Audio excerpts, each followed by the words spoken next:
Support for this podcast comes from Frito-Lay in the 2023 Snack Bracket Championship. The Frito-Lay Snack It Challenge is underway, and fans are voting on their favorite snacks to crown champion. We're talking about prime-time matchups between the best 64 snacks in the land. Will Ruffles Ridges reign supreme? Can Doritos defend their dynasty? Or will Smart Food use their smarts for a surprise upset? Only you can decide. Get in on all the action for a chance to win up to $1,000 or a year's worth of snacks.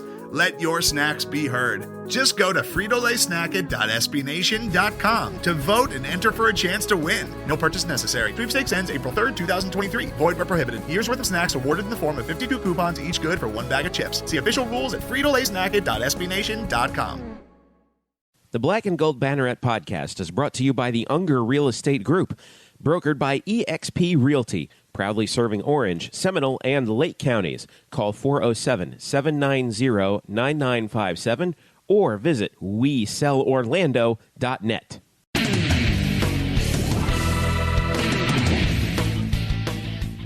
Welcome to the Black and Gold Banneret Podcast. Jeff, Sharon, Eric, Lopez, Brian Murphy with you here from blackandgoldbanneret.com, SB Nation's home for your UCF Knights. And I'm here joined by these two guys who reportedly take papers off my desk before I can sign them and thus put the state in danger. What, no one got that joke? You love you some Bob Woodward. I love me some Bob Woodward. I mean, yeah, hey, some things, death taxes and Bob Woodward. Jeff Sharon is out here with the topical humor, kids. Yeah, he's got you. It's bad dad jokes. I am certainly the king of those, and I'm qualified to do it. Like we said, we are with blackandgoldbanneret.com, SB Nation's home for the UCF Knights. You can follow us at blackandgoldbanneret.com, UCF_Banneret on Twitter, and Facebook.com/blackandgoldbanneret. Follow us individually at Jeff_Sharon, Spokes_Murphy, that's Brian, and Eric Lopez Elo on Twitter as well. You can subscribe to our podcast on Google Play, SoundCloud, Stitcher, TuneIn, and what am I missing? Apple Podcasts, of course. Why not? So we have a lot to talk about here today. So first game for UCF in the books. The Knights, surprisingly, moved up rather significantly in the polls. I say surprisingly because three people are still keeping them out of their AP Top 25 for some reason. We will quickly look back at the UConn game and look ahead to the South Carolina State game insofar as it is. And we have a very special guest today. Tre'Quan Smith joins us from the New Orleans Saints. Sounds kind of weird saying that, but Elo efforted to get Tre'Quan before his NFL opener this coming week. So we'll hear from Tre'Quan as he prepares for his first NFL game. But let's stick with football and get to UCF. And, well, I guess we had a few questions answered, boys, on Thursday night as UCF just puts a whooping on UConn. 56-17 was the final. Mackenzie Milton was named Offensive Player of the Week. No real surprises there as he had another 5-touchdown pass game, his third of his career, 24-32 for 346. He was not sacked. UCF scored on, 8 of 9 possessions that did not end with the half. Wow, I mean, it was just an impressive performance by UCF on the road at UConn. I know UConn's struggling. They were not a very good defense last year, but there were some moments there with David Pindell. I think our buddy Chris Carter alluded to that in his breakdown of the game earlier this week. But still, when you drop 56 on a conference opponent on the road, I think you got to be pretty happy with the performance. What say you, Brian Murphy? You were there in East Hartford. You watched it in person. Was it as impressive in person as it looked to us on television? Absolutely, and it was just as fast, too. Watching the replay of the game, even, you could see ESPN missed a couple snaps because they were not back from replay yet, right? To get the next play because UCF was just going that fast. It was mighty impressive. Mackenzie Milton is just incredibly on point. We saw more of him and his incredible accuracy with downfield throws, which he was already, I think, the best at in college football last year. Above 20 yards traveled passes, he was fantastic, and he was again. He was on another level. It looked like the game was easy to him at points. And then just his skill players, when you already know what Dredrick Snelson is. And then Otis Anderson kind of doing a jack of all trades thing. Adrian Killens is there too. They worked in Greg McCrae, and he looked pretty good. And Taj McGowan, blew somebody's helmet off with a big hit. So they got a bunch of running backs, but the receivers, when you can run out Snelson, Gabe Davis, and Trey Nixon. I know it was only UConn's defense, which admittedly was starting, I believe, 10 underclassmen. And Randy Edsel said after the game they could not prepare for UCF speed, and he knew they couldn't. They just had to sort of get experience to it and play the best they could. He was basically waving the white flag. He just knew his team couldn't match up. But my, oh my, that receiving core with those three guys, especially the head of it, looks so formidable. Trey Nixon, for an offense that's going to throw the ball deeper more often this year, which really kind of feeds into McKenzie's strength. Trey Nixon is just made for this, and you saw him make big plays, and that's not going to be a rare thing. He's going to do that every week. Yeah, I felt like watching the offense perform. You were right about McKenzie's accuracy. There was the one ball that he threw to the back of the end zone that past the double team to Gabe Davis, and Gabe dropped it back there. But I mentioned this on Twitter that it looked to me, and Zach Goodall actually broke this play down too on Twitter as well. It looked to me like it was one of those balls that Gabe was like, ain't no way this is going to get to me. And then he puts his hands up and the ball is there. And he's like, holy crap, how did the ball get here? And it sort of surprised him that it got to him. And you're right about Trey Nixon, who looks very comfortable right away, about as comfortable as Mike Hughes looked in the early going last year.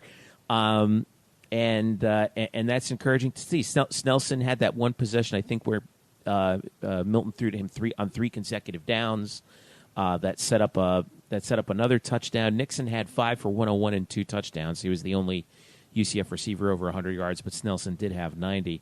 And it was and they spread the ball around quite a bit, rushing. Actually, Darryl Mack Jr., the backup quarterback, his 70-yard touchdown run that was the final score of the game made him UCF's leading rusher. The second leading rusher was Mackenzie Milton with 50 yards on 7 carries. Greg McCrae was the leading non-quarterback rusher with 5 carries for 43 yards. Adrian Killens had that first touchdown in the game. That was pretty much it. But you added up McCrae, Killens, Bentavious Thompson, Taj McGowan, Otis Anderson. You add that all up, it's over 100 yards, and or actually, it's almost 200 yards actually. And I think you got to be pretty. I think you got to be pretty happy with the production. Elo, I'm interested to get your take on. You were watching the game on television, as was I.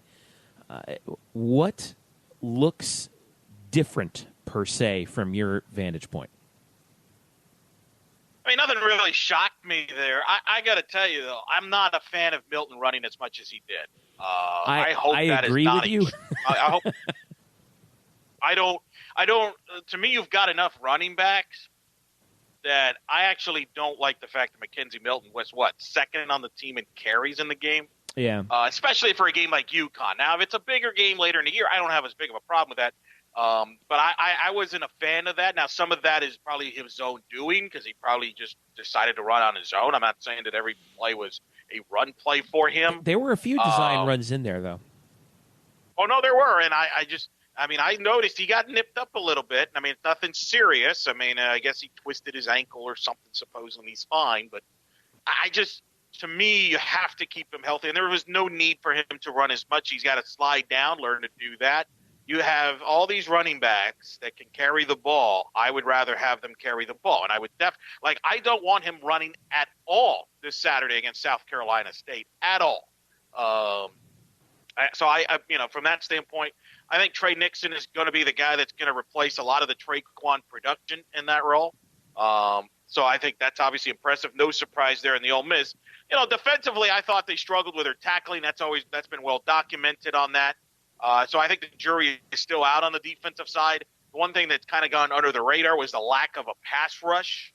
That was disconcerting a little bit. But look, it's the first game of the year. As I said, UConn is awful. As it turned out, I was correct on that. UCF had no issues there, and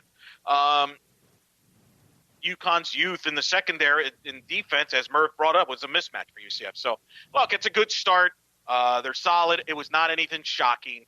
I said UCF had 2 bye weeks before North Carolina, and they're 1 bye weekend.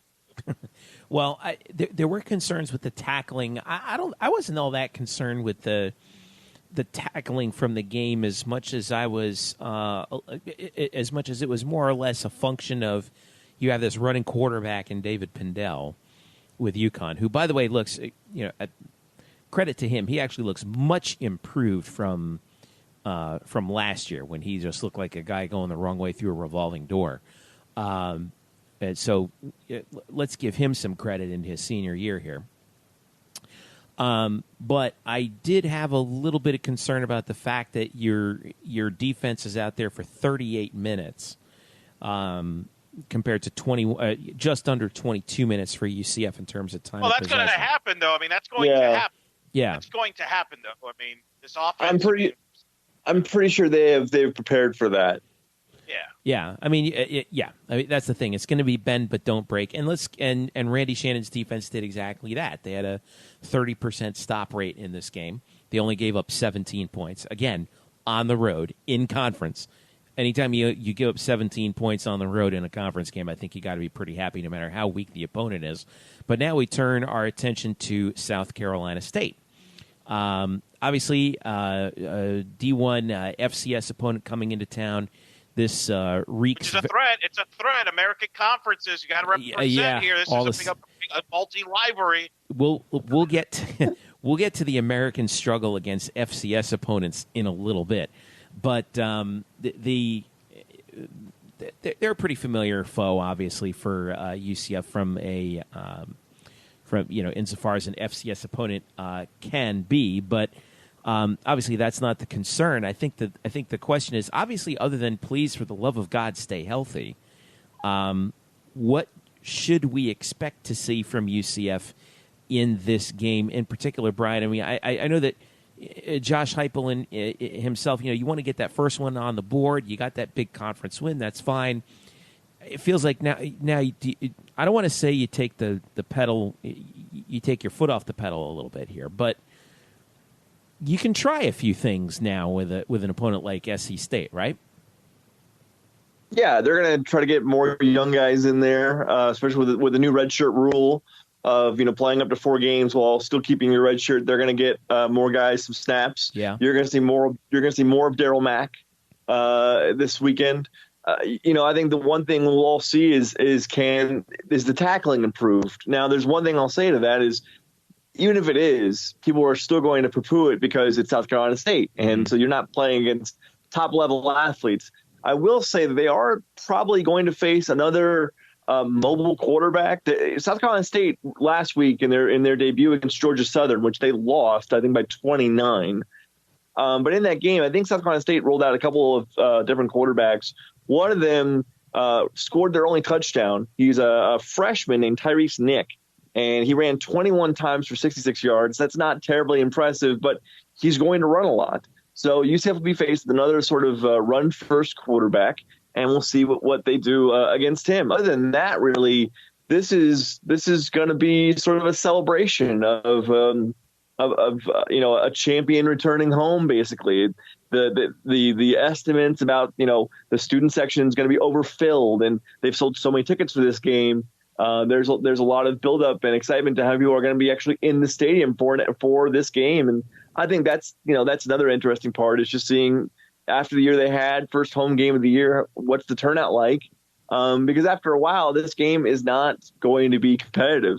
It's just going to be a celebration. It's just not after kickoff.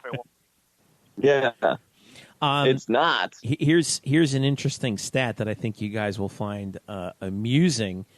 South Carolina State last week in that 37-6 loss in Statesboro to Georgia Southern. I'm actually pulling up the team numbers. Combined, South Carolina State quarterbacks throwing the ball were 2 of 10 for 31 yards. Is that not good? It's not great. It's not great. Now, to be not fair, great, Bob. To be fair, boy, this game must have been a lot of fun to watch because Georgia Southern's quarterbacks were combined 5 of 7 for 29, but just 3 yards in a cloud of dust all day in that one. I hope they sold enough tickets, but that's the kind of team that you're looking at right now. It's going to be predominantly option run based kind of stuff. Like I said, I'm not too worried about this. Aside from, for the love of gracious, please keep everybody healthy. And, you get your red shirts out there. I do think that is a key. Now, with that new red shirt rule, though, Murph, are we going to see a lot of these guys? To what extent? First of all, refresh everyone's memory on that new red shirt rule, because I think that this is an underrated part of how coaches have to deal with games like this, especially in UCF's case. Right. So the new redshirt rule, which is being implemented starting this year, is you can play a player up to 4 games. That you can get them action in up to 4 games, and if they don't play beyond that, you can still call them. You can still put them in a red shirt, meaning they give them an extra year of eligibility. It's a way to get younger kids who normally wouldn't get much playing time, with coaches scared of burning their red shirts before. It's a way to get them more snaps and more sort of acclimation to the college ranks while still keeping them, at full eligibility. So, yeah, I mean, you're going to see a lot. You're just going to see a lot more players. I think this is certainly, if there is a game on this schedule in which you said, you know what, everybody who dressed, get ready. Mm-hmm. You're in a uniform. If we have a backup kicker like Matthew Wright, take a seat. We got somebody off the soccer team, and just see see what happens.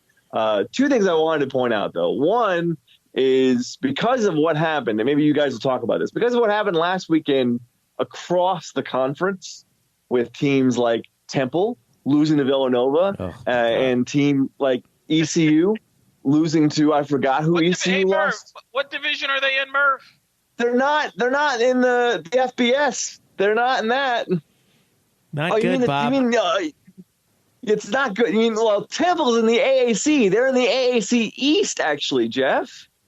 Yeah. What's up with that? Can we talk about this for a second? I would just like to point out a few things about how the American did last week. We had Temple lose to Villanova, and okay, fine, Villanova. Traditionally a great loss in good FCS basketball. team. It's a quality loss. Quality loss in basketball. Not good in football. No. East Carolina, to me, that was a catastrophe. Losing to North Carolina, A&T.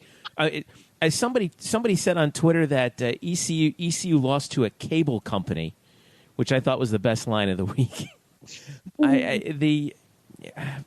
What is going on with this conference?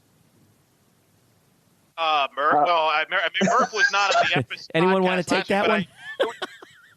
There was a smart guy, Jeff, last week on the podcast that did say that the American Conference in the Eastern Division was not very good. In fact, maybe even said it was the worst division in the Power Six.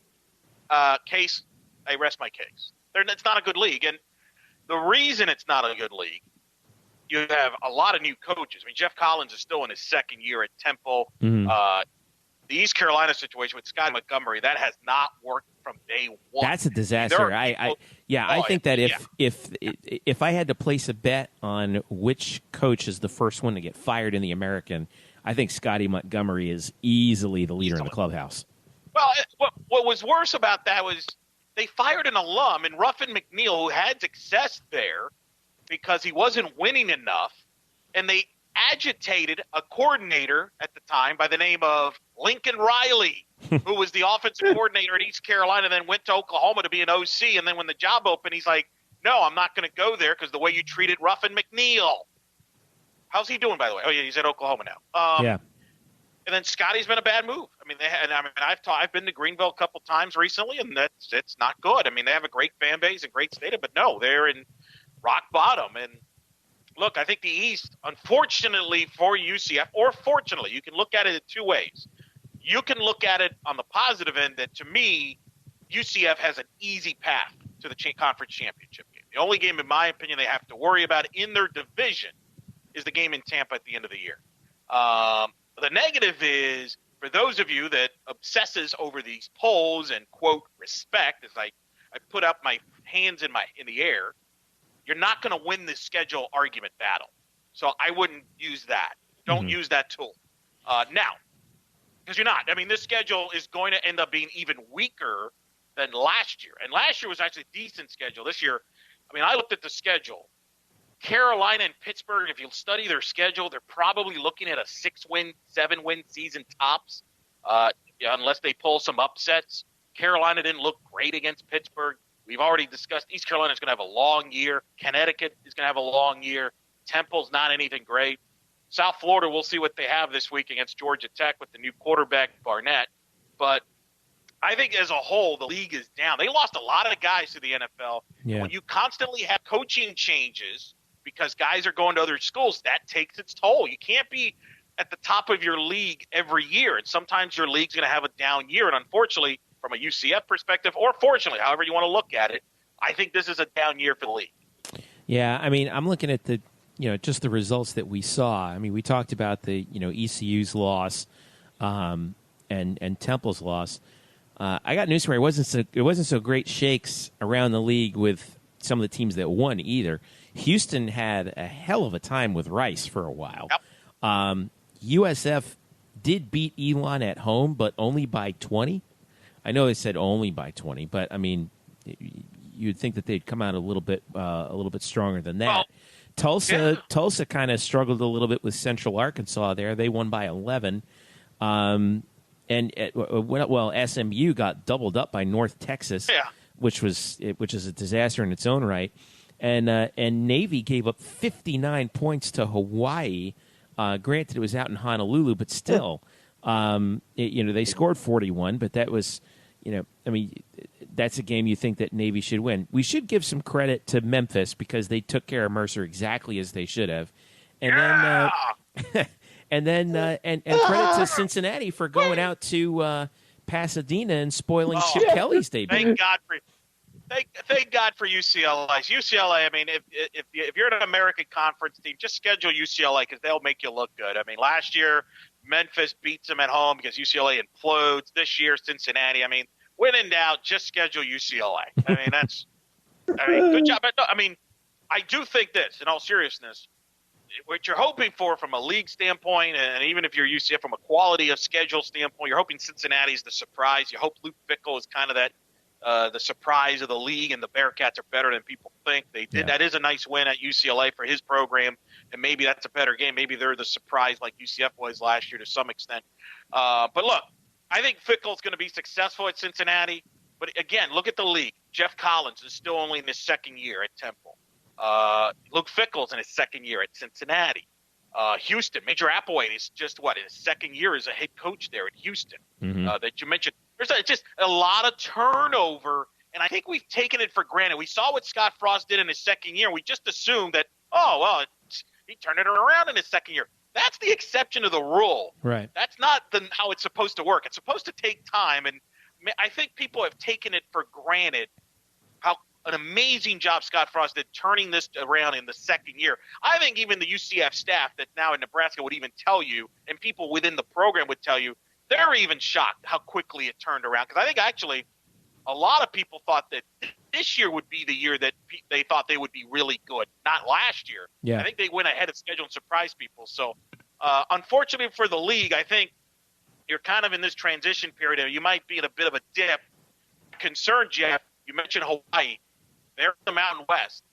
That's a quality game now for Boise State. I think Boise State's going to have a better schedule than UCF.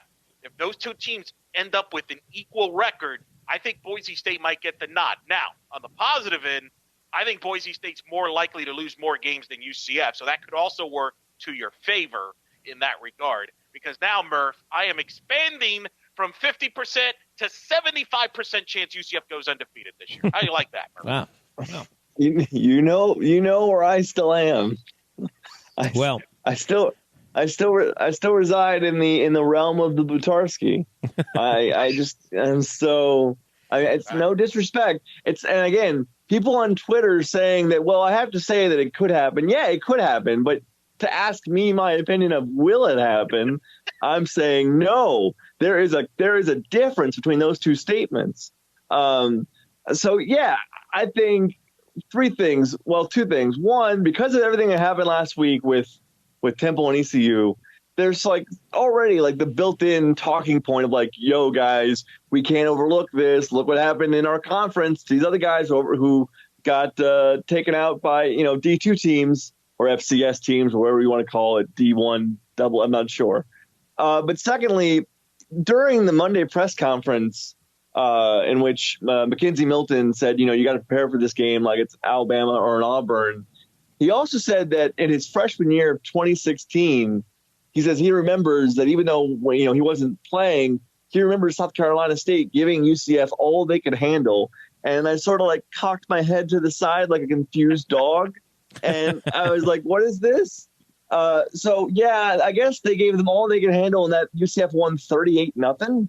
That was the opening. That was Scott Frost's debut. That was very nice. That was very nice of Mackenzie to say that about South Carolina. That was very nice. So, just praise your opponents. I guess because they were only up 12-0 at the half, it was this is unacceptable. Actually, South Carolina State has had a history of, for whatever reason, I was at the 2008 game when UCF struggled against South Carolina State in their opener. Little did we know it would set the tone for the year, which was no offense for UCF that year in 2008 as we struggled at going to 4-8. But I do remember the 2016. That was Frost's first game with Justin Holman, and you could tell right away that those parts did not fit the scheme. Yeah, that's why they struggled. I don't think it was because South Carolina State was playing incredible defense. Yeah, square peg in a round hole for sure. Yeah. Can you name South Carolina State's most famous football alumni? I'm sure Jeff can. I'm sure. I think both of you guys can. Wait. I do know this. Wait. Played there for 1 year. Oh gosh. For some reason, I think I'm going to get this wrong. In fact, I'm sure I'm going to get this wrong. Was it Deacon Jones? That's correct. Wow, I got it right. Wow. I can't believe I got that right. I knew it was someone who was outsized great. You're like, really? He went there? The late, great Deacon Jones. Right. And then he transferred to a vocational school. He went to some vocational college and then became Deacon Jones Sagmaster. Then he became Deacon Jones, but yeah. The by the way, as far as this week's game is concerned, kickoff is set for 6 p.m. No official line is posted on Oddshark, although in one of these very, like you mentioned, Merv, very suspicious-looking websites that I've managed to stumble upon, UCF is favored by 45.5. According to sportschatplace.com. Hopefully this is the last time I have to go here for this. Over under 60.5. Over 60.5?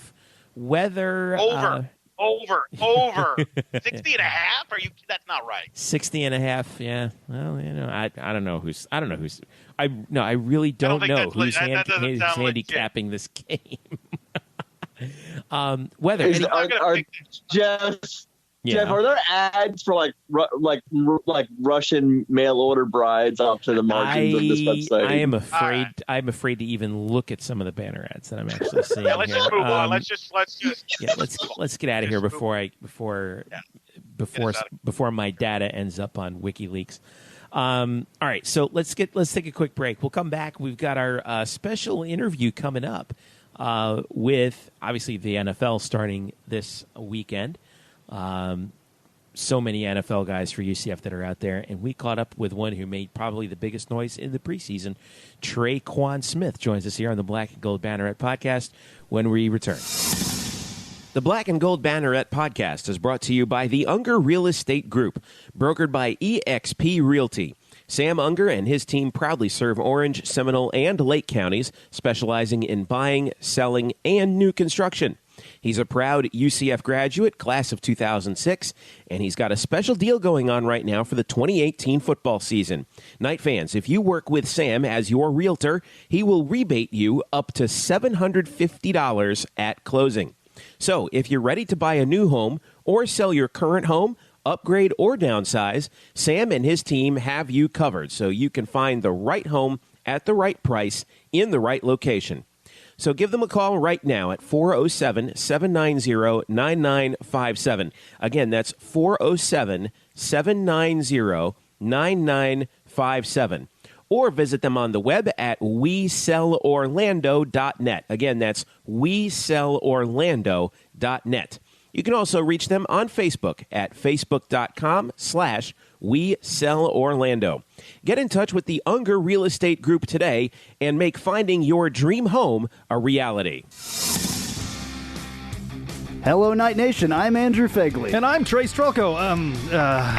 Where are we? This isn't our usual spot. It looks like we've landed in the Black and Gold Banneret Podcast. Oh, yeah. I've heard of those guys. You know, Nightline has UCF sports covered. Week in and week out, we bring you interviews with newsmakers and in-depth analysis of UCF sports. Subscribe to our weekly podcast on iTunes, SoundCloud, Stitcher, or wherever you get your podcasts. Be sure to subscribe to Nightline on YouTube, like us on Facebook, and follow us on Twitter at UCF_Nightline. Trace, can we go back to the 1148 studios now and start working on our next all-new Nightline? How do we get out of here? Go Knights! Charge on.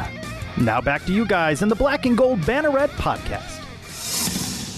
Welcome back to the Black and Gold Banneret Podcast. Jeff, Sharon, Eric Lopez, and Brian Murphy with you here, recording this on Wednesday, September the 5th, just after Labor Day weekend. We're heading into the opening weekend of the NFL season. By the way, join us at blackandgoldbanneret.com, where we have plenty of content for you as SB Nation's home for UCF sports.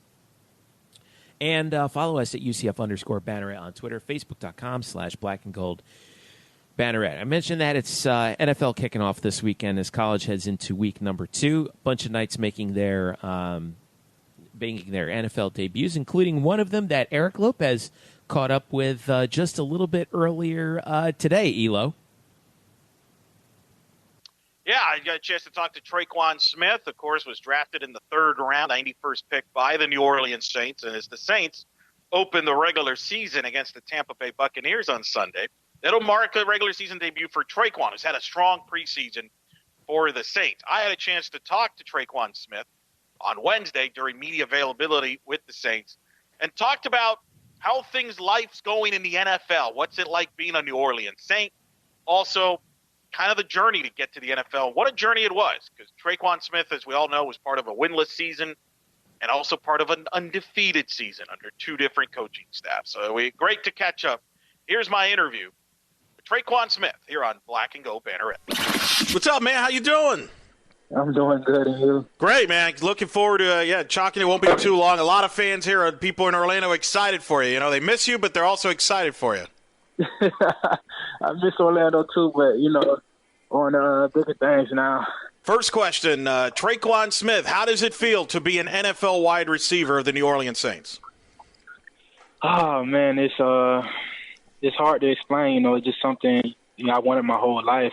Now I got in their arm's reach, and I'm here at the moment. And I'm just taking it in every second. Making sure I do everything right, because in this business, it can be taken away from you, soon, like within the blink of an eye. So, I'm just living it up as of now, and I love it.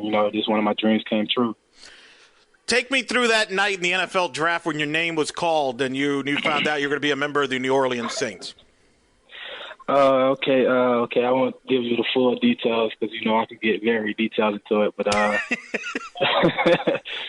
basically, I was at my mentor's house with me and my family members, and I was watching the draft and it was going on, and as I kept seeing receivers go off the board, and I felt like my name was coming up soon, and me and my family was upstairs watching the draft, and then my mentor came up. He was downstairs watching the draft separately. He came up with the phone in his hand. He said, "Everyone, be quiet, be quiet."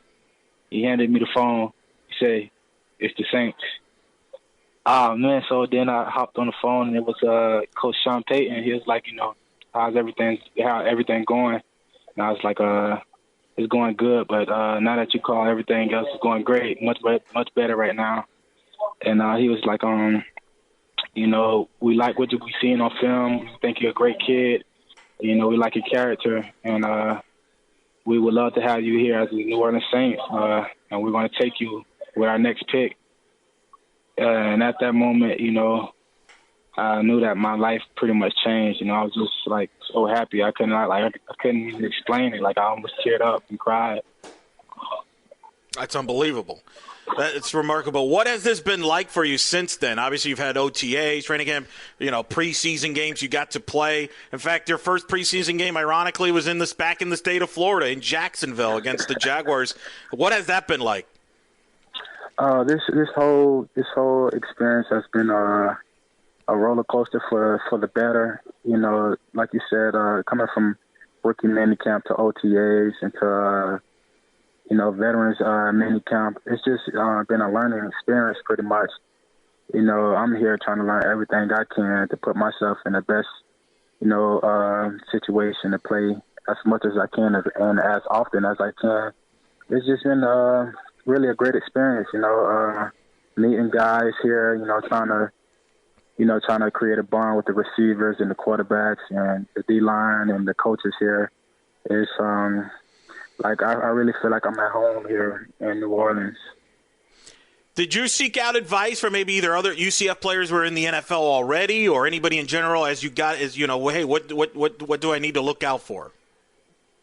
Not really. I wouldn't say I seek that advice from the veterans that's been in the league from UCF, but I did. I was reaching out to my teammates who also was in the league, like Jordan Franks, Jordan Akins, Jemias Pittman, you know, them guys I was really close with and came in with, and we still talk like every day. So them guys who I did, you know, reach out to for advice, and guys I did check up on to see how they was doing, and, you know, see if they, you know, made the cuts for their teams. No, and that's got to mean a lot to you that you're not doing this solo. You got, you know, the Mike Hughes, you mentioned Akins, you got a bunch of guys that are going through the same thing that you're currently going through, and you guys can help each other out as this goes.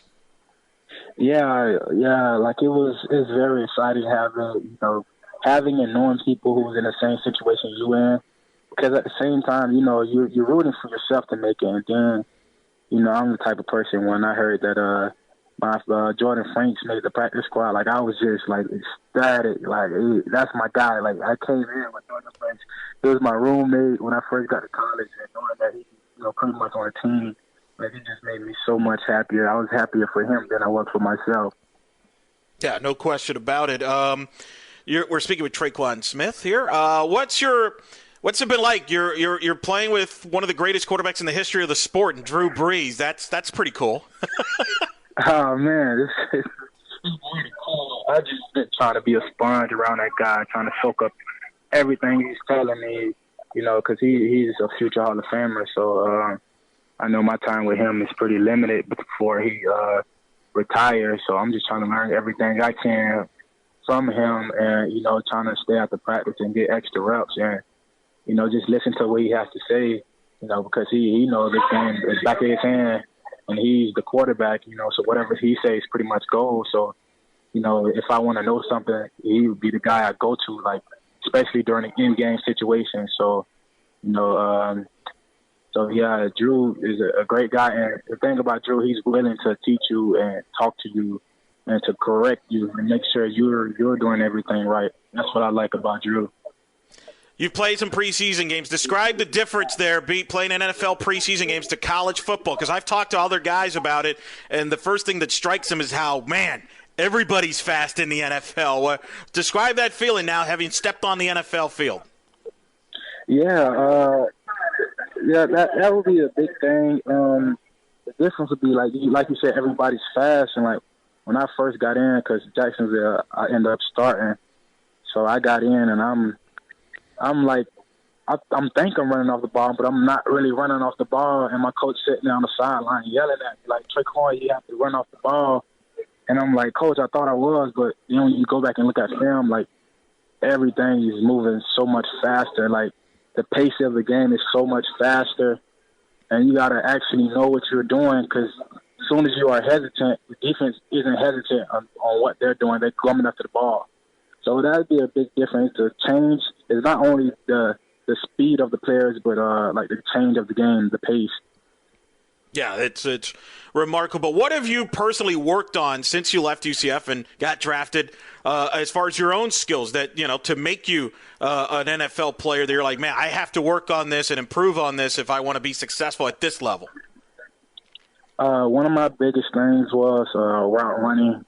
I worked on it a lot when I decided, I was going to enter the draft, and I was training in Texas. I worked on my route running a lot because I know that was a big part that, a lot of people didn't see that I had, and I knew within myself because I started playing football so late that I had to work on that tremendously. And another thing would be just coming off the ball, making my 5 to 10 yards much faster, getting that much quicker, because a lot of people, when they was critiquing me, they was like, oh, I'm a down the field guy, I'm a deep threat, but that 5 to 10 range, I didn't have that burst of speed. So that would be the biggest two things I worked on. A lot of guys are still watching you. As far as some of your former teammates, I recently spoke to Otis Anderson, and he told me how you kind of took him under your wing, and he appreciated that. You helped him out like a big brother, and he's watching you very closely as other guys on the current team at UCF. That's got to mean a lot to you that a lot of your guys are still following you. I know you haven't been able to. You couldn't watch the first game because you were playing a preseason game during their first game at UConn. But what's your thoughts on the guys you left behind, especially in that receiving corps? Oh, man, I love them guys to death, man. Like my little brothers, I try to keep up on them as much as I can. I talk to them guys a lot, especially during camp. They was calling me, I was calling them.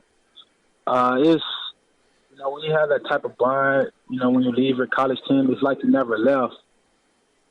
You just wish the best for them guys. I wish I was still there, with them guys. It was just so much fun. Being around that group of guys, just not the receivers, but also, the quarterbacks, the running backs, and the defense. It always was a big family there at UCF. And it just means a lot knowing that they're here watching, that they're watching me. They're pulling for me, and at the same time, I'm pulling for them so they can be in the situation that I'm in right now in their future. You had a fascinating career and a unique career. When people say the highs and lows, you know as well as anybody what that means. You had to go through a losing season without a win. You had to go through a coaching change, and then you go through an undefeated season with a Peach Bowl win, conference championships. Describe your career. Have you even reflected on that and what a wild journey it was? At first, I didn't. I tried not to. That's one of the things, when you go through an 0-12 season, you try not to look back on.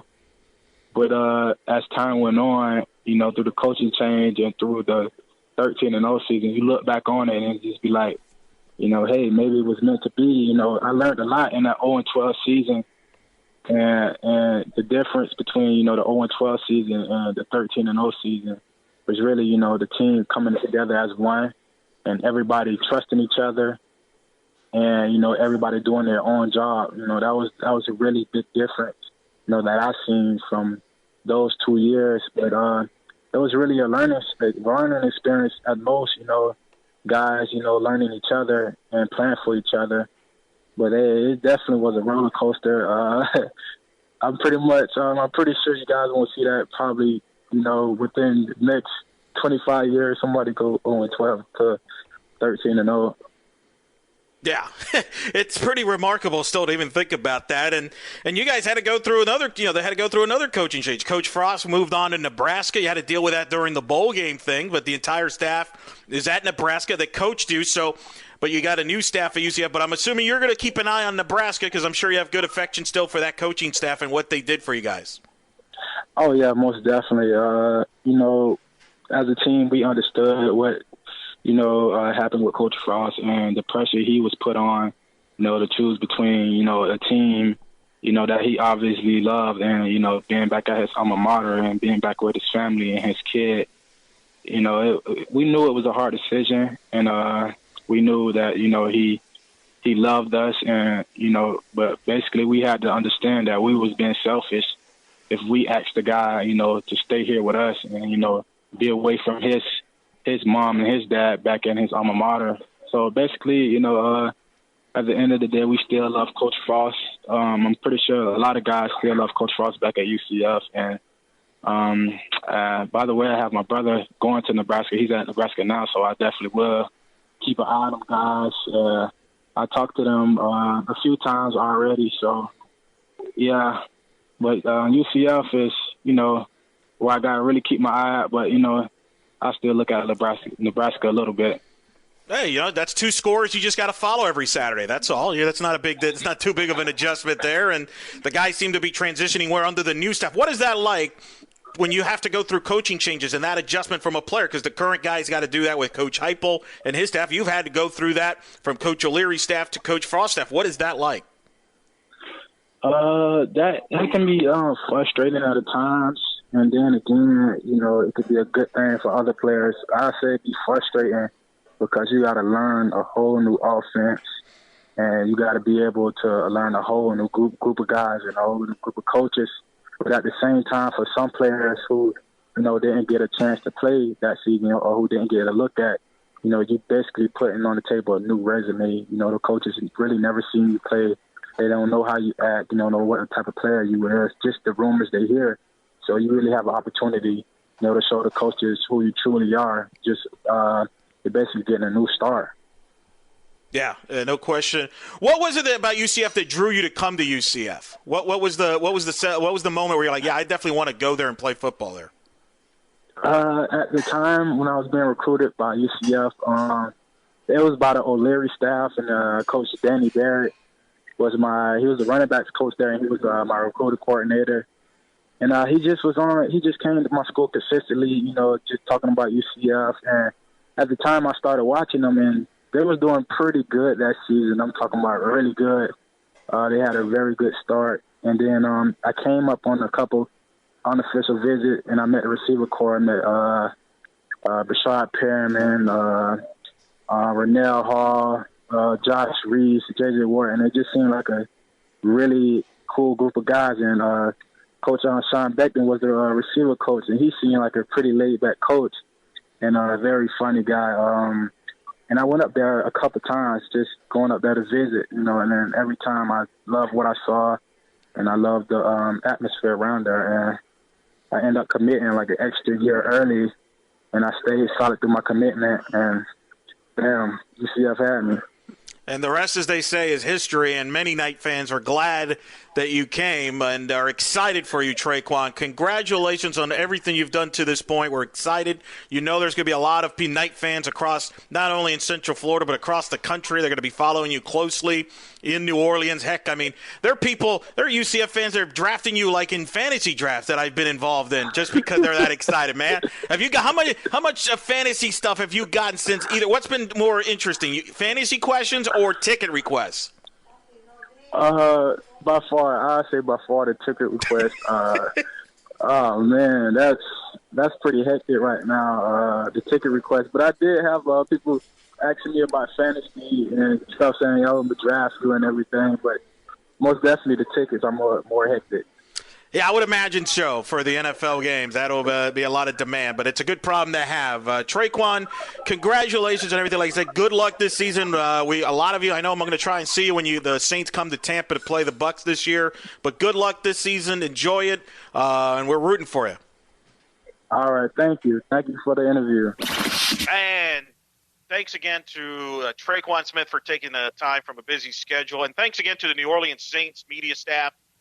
Justin Massione, who helped set that up to give us that exclusive interview with Tre'Quan Smith here a few days before his start of the NFL season, Week 1. That's a big storyline, obviously, the NFL starting guys. But really fun to talk to Tre'Quan about the journey and about this has always been his dream and just kind of, and him staying in touch with some of the guys that went with him, Jordan Akins and Franks and those guys, and how they're kind of going through this whole NFL process together, and super excited to be playing with Drew Brees, obviously.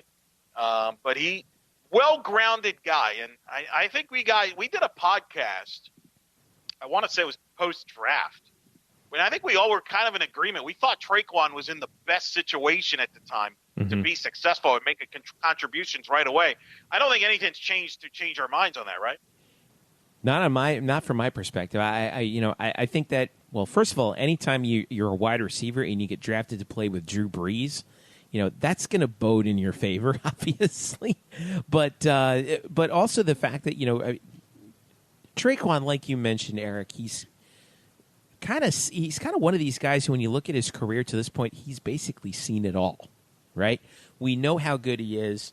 All you got to do is just look back at that Peach Bowl tape to see, what happens when you throw the ball to Tre'Quan Smith. It kind of reminded me of that first bowl game in Hawaii against Nevada when Brandon Marshall had that huge game. It's like we all knew Brandon Marshall was good, but then that game happened and everyone around the country was like, "Whoa, who's this kid?" And I think with Tre'Quan, it was the same thing. We all knew how good he was. In the Peach Bowl, everyone else found out, so the secret was out. And now he's going to get the opportunity in New Orleans to play with Drew Brees. He's worked himself basically. Correct me if I'm wrong on this, Brian. Is he listed as a starter heading into this weekend for the Saints? No, but he'll be on the field plenty because the Saints are going to run, 3 wide, and he's going to. I mean, it wouldn't shock me if he ends up being really at season's end the Saints' second best receiver in terms of production, because you've got Michael Thomas, who's a stud, as their wide receiver 1, but behind Michael Thomas, Cam Meredith, a former Bear coming off an ACL injury. We're not sure how he's going to return from that. Ted Ginn is still around doing his one trick. It's a hell of a trick, but it is getting kind of stale. One trick. Ben Watson is like 50 years old, but he's in the best shape. He's in immaculate shape, but he is like 50. So there is room for expansion in that receiving core. And Tre'Quan showed in the preseason, not that the preseason is an ultimate foretelling of what's going to happen in the regular season, but because of what you saw in the preseason and because of the sort of question marks in that receiving core, it really wouldn't shock me if he ends up being like the second most productive receiver on that team this year. Yeah, I don't think it would surprise. Well, I don't think it would surprise any of us really when you think about it and how good he has been. And like we said last year, we just saw, wow, this kid really is something special. Interestingly enough, but go ahead, Eric. I'm sorry. By the way, I don't know if people realize this.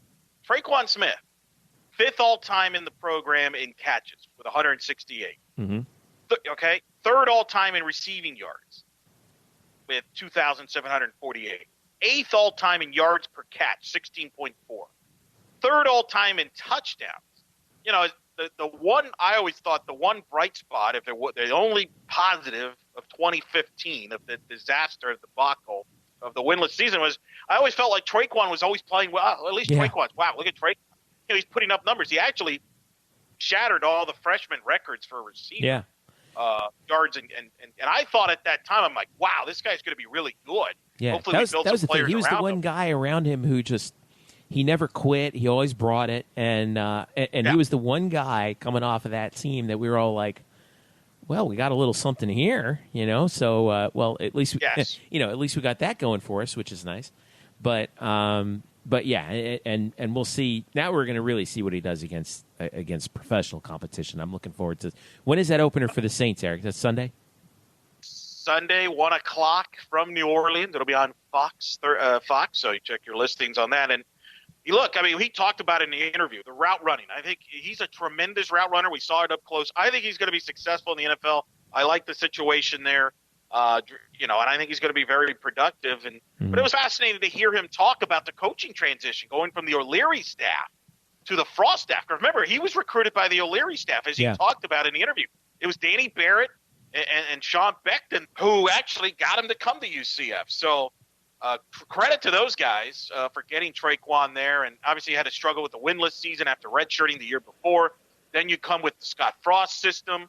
And he talked about how Coach Frost and things went well. And he was very open about, how he always will admire what Coach Frost and that staff did for him to the point, he's going to follow him at Nebraska. Obviously, he's got his relative that's going to be in Nebraska, as he mentioned in the interview. But, boy, he's a great guy. And I talked to Otis Anderson a couple of weeks ago. And he talked about how Tre'Quan took him as like his little took him as a brother and kind of showed him around. And genuine good guy with Tre'Quan. And I think a lot of people will be rooting on Tre'Quan, not just this week, as I told them, but throughout there in the NFL. And I think he's a down-level kid, and I think he'll be very successful. I know there's been some UCF receivers that have struggled, but usually those were guys that were not great route runners. They were more athletes than anything else. I think Tre'Quan's an athlete who's a great route runner, and I think he'll be. He's going to have a. I would be shocked if he does not have a strong, solid NFL career. One last little bit on Tre'Quan Smith. Last year he was the only UCF player to have 1,000 yards from scrimmage last year. You believe that? Yeah.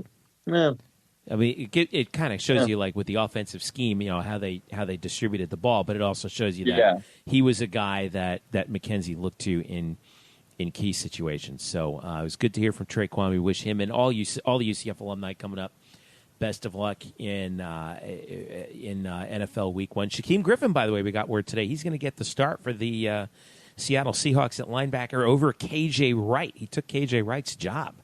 So, KJ Wright's hurt. Oh, that's right. I'm sorry. Well, he technically took his job. Yeah, he got hurt. He did not take his jab. Well, he will be soon. Okay. All right. Well, whatever. Look, I'm trying to give our guy a little credit here. All right. Anyway,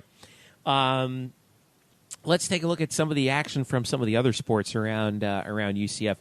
Big volleyball news. We're going to lead off with that. UCF went up to the Bulby Invitational in Gainesville against some very stiff competition. Louisville, who's receiving votes, and then 2 top 10 teams against USC and Florida. And the Knights come out with one victory against number 7 USC. It's the second time in as many tries I think the UCF has defeated the Trojans. First one was back in 2011, which was a big win for Coach Dagenet against a team that he was an assistant coach for back before he came to UCF. He worked under Mick Haley, who was the head coach at USC until this past year when Haley was controversially let go by Lynn Swan, the athletic director at SC. Well, a little bit of a measure of revenge, but UCF knocked off USC on Saturday in the middle match. They lost to Louisville in the first match of the tournament, but they beat SC. And then I thought that they played I watched the match against Florida to wrap the tournament and thought they played extraordinarily well. The Knights actually, in the first set, they thought they won the first set, but then what would have been a match point for UCF got overturned on a very controversial replay. I'm just going to leave it at that, lest I get in trouble with anybody. But the Knights actually won the second. I thought that they should have been up 2 sets to none heading into the break. As it was, they ended up falling in the match 3-1. But I thought they played extraordinarily well against Florida. So well, in fact, that UCF is receiving votes in the latest AVCA Coaches Top 25. They're not ranked in the top 25, but they are receiving votes. And in addition to that, McKenna Melville, one of the 6-star freshmen. By the way, pretty much everybody contributed extraordinarily for UCF this past weekend. Christina Fisher had a very good weekend, as did Brianna Garcia. But McKenna Melville won American Offensive Player of the Week for her performance in the volleyball tournament this week. So, American Offensive Player of the Week, McKenna Melville. So, as for UCF volleyball and their schedule coming up, they actually have their home opener this weekend. They're hosting tournaments in back-to-back weeks. This week, it's the UCF Challenge. They start their home schedule Friday at 11 a.m. against FIU, and then come back later and play at 8 p.m. against Illinois Chicago. And then have their last match of 3 in the tournament at 2 o'clock on Saturday. So that's before the football game, which is at 6.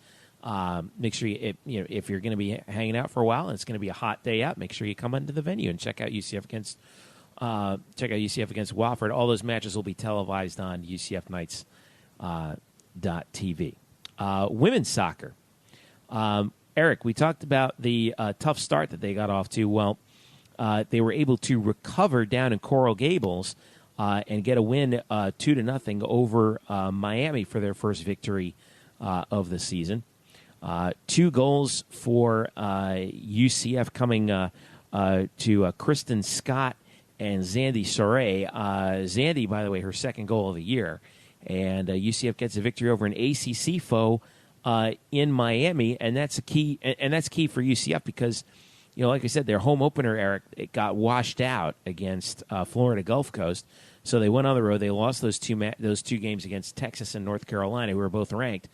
But they get Miami, and then they're going up to College Park, Maryland, to play the Terps on Thursday. So as it is right now, a bit of a sigh of relief, Eric Lopez.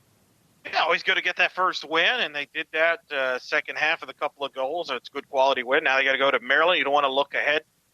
Maryland, you're on the road, tricky deal. You want to get a win, get some momentum, and then you got Florida for your home opener on Sunday, a Gator team that is going to be very focused and I think hungry because they are struggling. They're off to a slow start this season. I think they've lost their last couple of matches. They're under 500 going into this UCF game. Yeah. They're not ranked. Yeah, that's the first time. Checked 3 times. Yeah, I know. That's the first time I think I can ever recall Florida not being ranked in the top 25 in the women's soccer poll. So they're gonna be ready to go. So I think UCF's got to first take care of business against Maryland. Then you got the Florida home opener, an opportunity to build some momentum there. And I think we'll learn some more about this team as they still learn about each other here for each game they play. Yeah, UCF, by the way, is also receiving votes in the women's soccer United Soccer Coaches top 25. As is, I knew this would happen too. As is Florida Gulf Coast, who that opener got washed out against, which is such a bummer. They really could have used that game as far as the RPI is concerned. So anyway, that is the slate for UCF women's soccer. Again, like Elo mentioned, that home opener Sunday, September the 9th at 6 o'clock against the Florida Gators. That obviously following that road match against Maryland, which, by the way, is televised on BTN2Go, which I guess is the mobile digital streaming for the Big Ten Network. But UCF Nights TV will have the Florida game. Make sure you're coming out for that one. That should be a very, very good matchup for UCF as well as they start their home slate of the schedule. And Eric, by the way, you earlier this week you caught up with a UCF women's soccer legend, Courtney Whidden. How did that go? Great. It was great to check with Courtney Whidden. Played at UCF women's soccer from 06 to 09.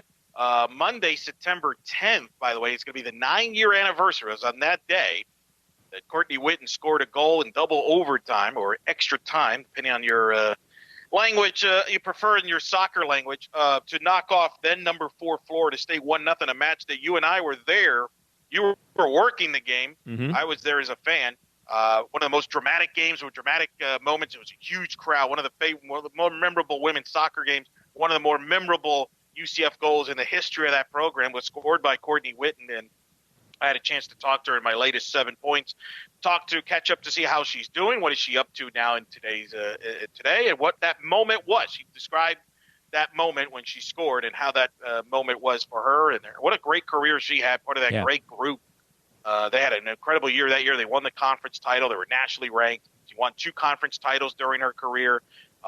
People may not be aware of this. She is second all-time in game-winning goals in the history of the program with 13. Right. She's in the top 10 in goals, points.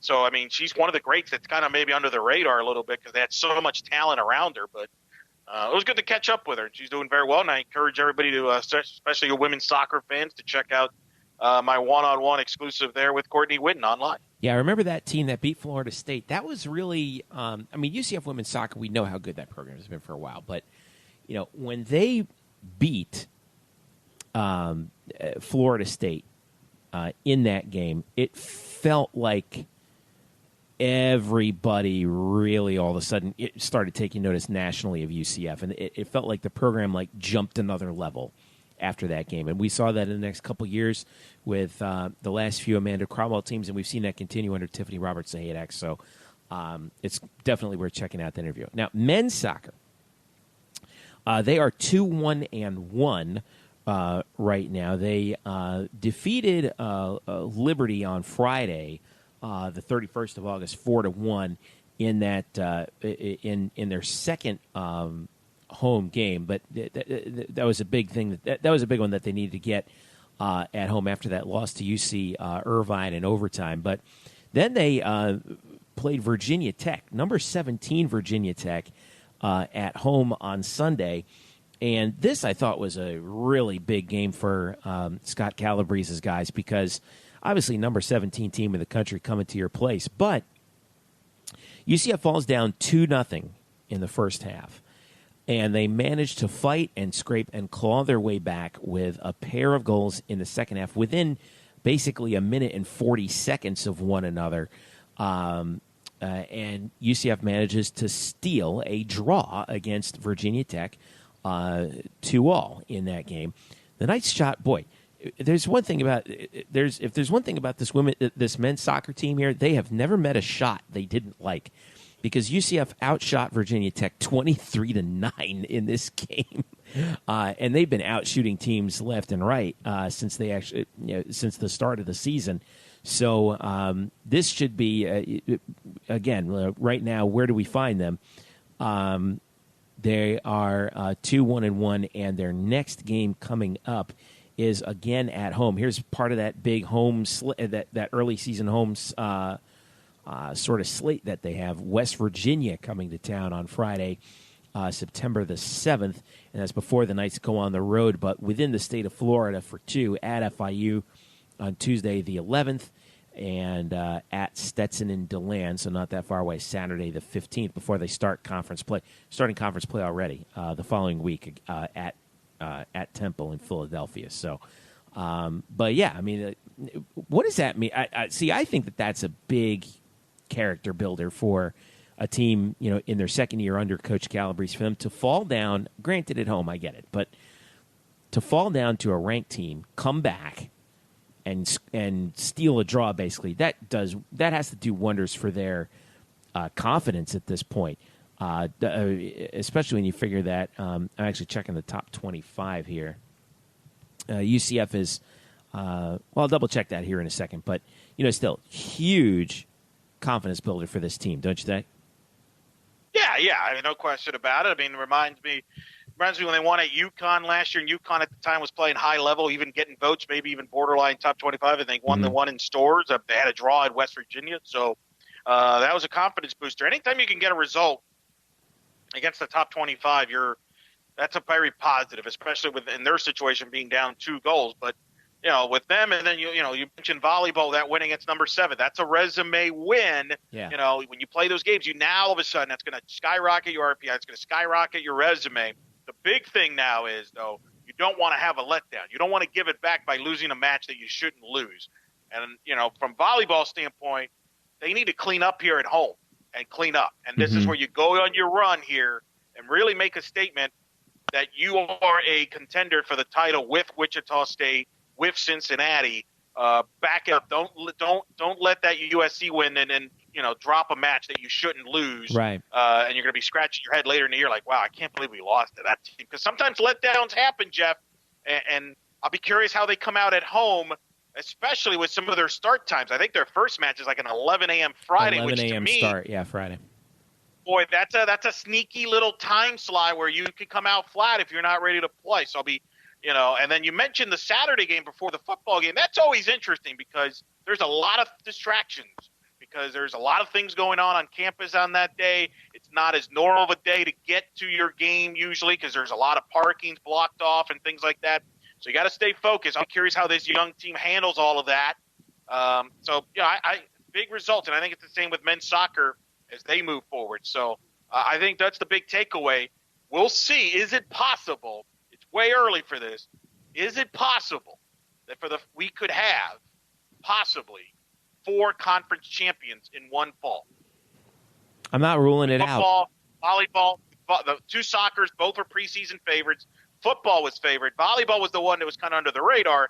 But I think a win over USC sends a message that you are in the mix for that conference title, and obviously the NCAA. But, that would be something if they could pull that off. I know it's way early for that. But I think that's kind of an interesting line to follow as this fall season develops. Yeah, I'm not ruling that out, especially with men's soccer. By the way, for some reason, not receiving votes men's soccer is in the top 25. The team that beat them, by the way, UC Irvine, they are receiving votes. So I don't know who dropped the ball on that one, but yeah, I agree with you on what volleyball certainly has to do. And if they can come out and get 2 victories in that Friday because they're playing at 11 a.m. and then again at 8, that's going to be a key. And FIU, by the way, sneaky good FIU team. They're usually a pretty good team year in and year out. That's what I'm saying, Def. I'm telling you, that is a sneaky match. It would not surprise me if we're talking at intermission here and UCF's got to dig themselves of a hole. If they're not careful, they could be down a set early. I mean, I don't think that's a pushover. I'll be curious how they come out. They better come out ready to play. Now, last year they had a bad year, FIU, but I think they're going to be a little bit better this time around. But anyway, there we got that. We have UIC, Illinois, Chicago, at 8 o'clock on Friday as well, and then Wofford in that Saturday game. All right, let's put a bow on this one, fellas. Obviously, we have football coming up on Saturday at 6. Lots to talk about in the lead up to that one. Brian, I will start with you. What do you have coming up this week for us? I am working on a thing about the pacing of the offense from last week and comparing it to last season. And everyone can look at the time of possession, but that doesn't also include when the clock stops due to incompletions, when the offense is still actually running at its tempo. So I sort of went back to the game against UConn, very unofficially timed the lapse from whistle to snap for UCF, and I'm trying to sort of compare that to what Scott Frost's teams were doing last year. So that would be up on the site. Little film work, is that what I'm seeing here? Looking back at the game, little X's and O's, little telestrator, little John Madden here and there. I kind of already did that. In case you want to go on the site, there's an article called Under Further Review. I sort of just watched the game again and just sort of gave you what I saw, and there's some stat work in there. This is not sabermetric stats. It's just me counting stats very unofficially. This is not electronic timing like combine style. Are you replacing John Gruden and using his little camp thing he used for the quarterback camp now that he's coaching the Raiders, and you're just using his office now to watch these games? Is that what you're doing? I tell you what, Mackenzie Milton's the best quarterback I've ever seen. So I'll be doing that. I also do want to put up the interview that Mike Oresco did in a small back dark room in the UConn press box. Was there smoke? Was a smoke-filled back room? Yes, it was a castle in Transylvania. So Mike Oresco showed up and spent 25 minutes with the assembled media, of which I was one. So I'm going to put up a little transcript of that. He had plenty to say on UCF and the playoff system. He didn't have as much to say about the TV contracts, which I know Jeff is very interested in. Mm-hmm. He doesn't want to rock the boat on that, but he had a lot to say about UCF. So I will put up a little transcript of that, and then we'll move on to Saturday. Points for effort on that one. Was Mike Oresco like hanging out in like a broom closet in the press box? Rich LaFleur, like, psst, hey guys, I'm over here. So they go like, hey, just want you to know that about 20 minutes from now, Mike Oresco will be having a press conference. It wasn't like him sitting in front of a backdrop. He just stood up next to like where they served food at the media eats. How convenient. And he just stood up and the people, he just stuck a recorder in his face for 20 minutes. Excuse me, let me grab a cookie while we're over here. And all right, Eric, what do you got? He was blocking. Sorry, go ahead. Go ahead. I'm the off cookies? the rails. Oh, that's a major. He was blocking the mac and cheese. Get out of here. Come on, Mike. Wow. Come on, Kamish. All right, Eric, what do you got coming up? All right. Well, you can obviously mention the Courtney Witten interview. That's up on the site right now. You can check that out. Black and Gold Banneret. Obviously, the Tre'Quan Smith interview that just aired on this episode will be up on the site. Also, debut ELO lines, people. Every week, I'm going to pick the college football wait for games. This. It's going to be the UCF games. I will pick the UCF games and then games that involve UCF's opponent against the spread, people. Yeah.